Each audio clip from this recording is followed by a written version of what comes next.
बड़ी खबर आ रही है फ्रांस से, जहां एक नाबालिग लड़के की हत्या के बाद से भड़की हिंसा थमने का नाम ही नहीं ले रही है। देखिए, तीसरे दिन भी फ्रांस के कई शहरों में लगातार हिंसा जारी है और ये लगातार कई शहरों में फैलती ही जा रही है। आरोप यह है कि 17 साल के एक लड़के को एक पुलिस अफसर ने गोली मार दी। गोली उसके सीने में लगी और उसकी वहीं मौत हो गई। और इस हत्या के विरोध में लोगों ने प्रदर्शन करना शुरू किया, जो बाद में बहुत बड़ी हिंसा में बदल गया। तो मंगलवार की सुबह हुई इस घटना के बाद इंसाफ के लिए आवाज उठाने के लिए हजारों की संख्या में लोग सड़कों पर उतर आए थे। हालांकि शुरुआत में शांतिपूर्ण प्रदर्शन चल रहा था, लेकिन बाद में इसने भयानक रूप ले लिया और तोड़फोड़ की घटनाओं के साथ कई शहरों में आगजनी की गई। पुलिस पर पटाखों से हमला किया गया। पुलिस वालों ने आंसू गैस के गोले दागे। सरकारी दफ्तरों में आग लगा दी गई। गुरुवार की रात एक बस डिपो को भी आग के हवाले किया गया। इतना ही नहीं, कई शहरों में प्रदर्शन के दौरान दुकान में लूटपाट की घटनाएं भी सामने आई, जिसकी तस्वीरें आपको दिखा रहे हैं कि आखिर देखिए, ये प्रदर्शन जो पहले शांतिपूर्ण चल रहा था, एक लड़के की हत्या के विरोध में लोग सड़कों पर उतरे, लेकिन उसके बाद अब ये प्रदर्शन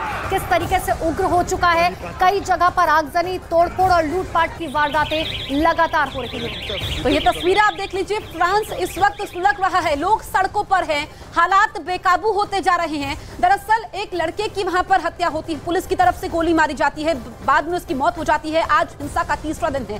कैसे यहाँ पर पूरे शहर में इस वक्त आग लगी हुई है और लोग मानने को तैयार नहीं है। प्रदर्शन का दौर हिंसक हो चला है। जो पहले शांतिपूर्ण तरीके से सड़कों पर विरोध कर रहे थे, पुलिस वहां पर लोगों को समझाने की कोशिश कर रही है, लेकिन जिस तरीके से नाबालिग को गोली मारी गई और ये गंभीर आरोप पुलिस पर लगे हैं। और पुलिस की दलील ये दी गई है कि वो शख्स, वो नाबालिग लड़का जिस पर गोली चलाई गई, वो गाड़ी पुलिस पर चढ़ा सकता था। ऐसे में पुलिस ने घबराहट में गोली मारी, लेकिन ये तथ्य लोगों को हजम नहीं हो रहे हैं। और ये 8 तस्वीरें आपके सामने हैं।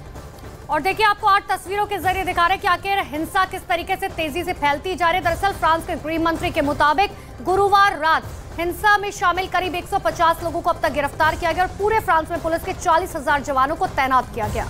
हालांकि अब तक जिस तरह से हिंसा की आग बढ़ती जा रही है, उसे रोकने के लिए राष्ट्रपति इमैनुअल मैक्रों की अपील भी काम करती हुई दिखाई नहीं दे रही है। और प्रदर्शनकारी देश भर के स्कूल्स में, टाउन हॉल में, पुलिस स्टेशंस को निशाना बना रहे हैं। इतना ही नहीं, दुकानों में लूटपाट की जा रही है। पुलिस प्रदर्शनकारियों को रोकने के लिए आंसू गैस के गोले इस्तेमाल कर रहे हैं, जबकि प्रदर्शनकारी ईंट, पत्थर और पटाखों से पुलिस पर अब हमला कर रहे हैं।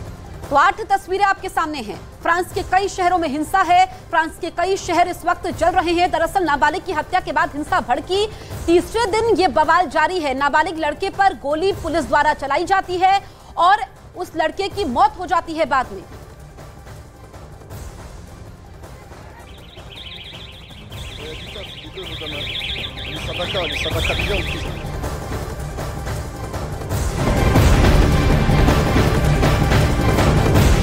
और एक बड़ी खबर आपको पेरिस से बता दें, जहां पर फ्रांस के गृह मंत्री ने जानकारी दी है कि पिछली रात को जो प्रदर्शन हुए और उस दौरान पुलिस वालों से जो झड़प हुई, उसमें 249 पुलिसकर्मी और पुलिस अधिकारी जख्मी हुए हैं। जबकि पूरे फ्रांस में पिछली रात 666 लोगों को गिरफ्तार किया गया है। इस वक्त की बड़ी खबर हम आपको बता रहे हैं। इसमें फ्रांस के गृह मंत्री ने जानकारी ये दी है कि पिछली रात जो प्रदर्शन हुए हैं, उसमें पुलिस वालों से झड़प होती है। 249 पुलिसकर्मी और पुलिस के अधिकारी उसमें जख्मी हुए हैं, जबकि 667 लोगों को गिरफ्तार किया गया है। अब आप ऐसे में समझिए फ्रांस किस तरीके से जल रहा है। सिर्फ एक शहर की ये घटना नहीं है, अलग अलग जगह पर इस तरीके की घटनाएं निकलकर सामने आ रही है। लगातार राष्ट्रपति इमैनुअल मैक्रों की तरफ से इस बात की लोगों से अपील की जा रही है कि आप कृपया कर शांति बनाए रखें। जो भी कुछ हुआ है उसमें जो है जांच पड़ताल की जाएगी। अगर पुलिस दोषी है तो उन्हें भी सजा दी जाएगी, लेकिन आप शांति बनाए रखें। लेकिन इस अपील का कुछ भी असर होता हुआ नजर नहीं आ रहा है। लगातार फ्रांस सुलग रहा है, जिसकी तस्वीरें आपके सामने हैं। चाहे स्कूल हो, टाउन हॉल हो, कॉलेजेस हो, यूनिवर्सिटीज हो, सभी को आग के हवाले किया जा रहा है।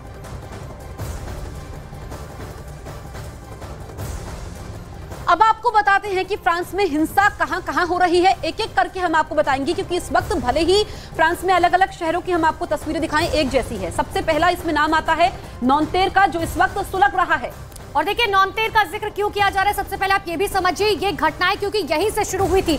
नॉन्तेर ही वो जगह है जहां पर उस अमेरिकी मूल के नाबालिग की हत्या की गई और जिसके बाद उसकी मां ने एक अपने बेटे की हत्या के लिए गुनहगारों को सजा देने की गुहार लगाई और यहीं से इस पूरी घटना की शुरुआत हुई। अब देखिए, यहाँ पर अफ्रीकी मूल के बच्चे की ये हत्या होती है। उसके बाद दूसरा नाम आता है पेरिस का। यहाँ पर इमैनुअल मैक्रो की तरफ से अपील भी की जा रही है, लेकिन लोग यहाँ पर बेकाबू हो रहे हैं। कई पुलिसकर्मी जख्मी हुए हैं, कई लोगों को हिरासत में भी लिया गया है। ऐसे देखिए, पेरिस के अगर बाहर के इलाके की हम बात करें जिसका नाम है नरसेल, अब ये क्यों जरूरी हो जाता है? पेरिस के बाहरी इलाके में नरसेल में हिंसा भड़की, जिसके बाद अब वहां पर लगातार लोग जो है वो आगजनी करने पर उतारू हो चुके हैं। बिल्कुल, इसके बाद नरसेल के बाद हम बात करें सवीनी ले तापे की, यहाँ पर भी हिंसा भड़की है, यहाँ पर भी हालात बेकाबू हैं। इतना नहीं, सोशल मीडिया पर जैसे ही घटना का वीडियो जारी हुआ तो फ्रांस के बाकी शहरों में भी लगातार प्रदर्शन होने लगे।